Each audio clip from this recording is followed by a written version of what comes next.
Sobrang nakakatuwa, ano? Nakakatuwa sa tagal-tagal na din naman natin na nakapag-programa ng ganitong charity.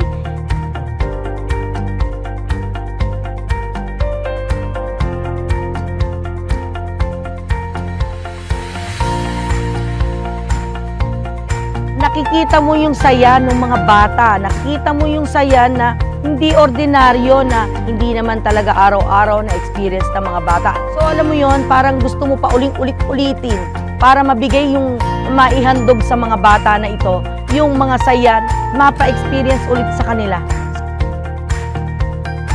Last year, naranasan natin ng sobrang lakas ng bagyo, naranasan ng Highland Valley din, at naranasan ng lahat ng kababayan natin dito sa Pantabangan.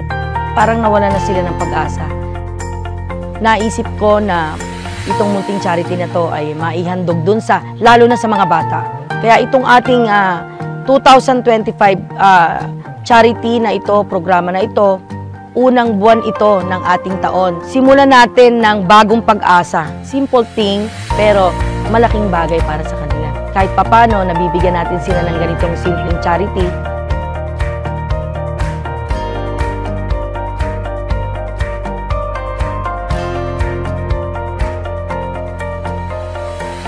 Kung meron tayong naging bad experience, ay meron tayong bagong taon na panibagong bukas at laban lang ng laban.